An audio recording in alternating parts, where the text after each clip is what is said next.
Leçon de géographie, comment je me déplace dans ma ville. Les 3 bulles correspondent aux 3 paragraphes. Voici donc le premier paragraphe à partir des images. Chaque jour, alors vous avez rajouté un petit dessin de calendrier pour montrer le chaque jour. Il doit être dessiné là ou là sur votre dessin.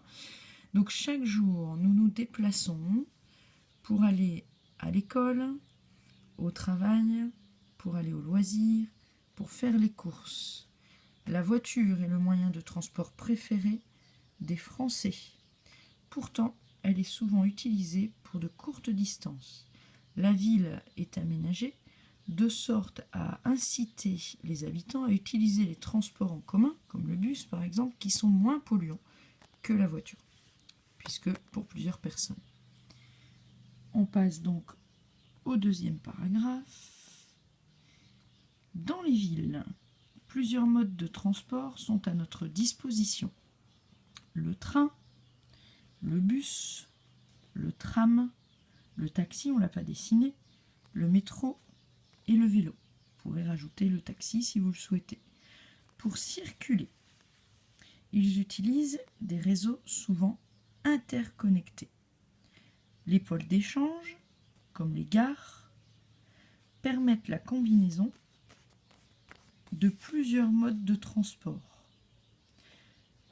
pour faciliter les déplacements et favoriser l'usage des transports en commun. On arrive sur le troisième paragraphe. Les gens qui travaillent dans les grandes villes habitent en périphérie, c'est-à-dire autour de cette grande ville. Ils doivent prendre la voiture pour se rendre au travail, ce qui fait beaucoup de voitures dans la grande ville, et des bouchons, des embouteillages et de la pollution. Les villes à la périphérie aménagent des pôles d'échange afin de donner la possibilité de rejoindre la grande ville en transport en commun. On voit ici par exemple quelqu'un qui prend son vélo, qui se rend au pôle d'échange et qui va aller à la grande ville en tramway. À la place des champs qu'on avait avant, et bien ici, forcément, ça s'aménage.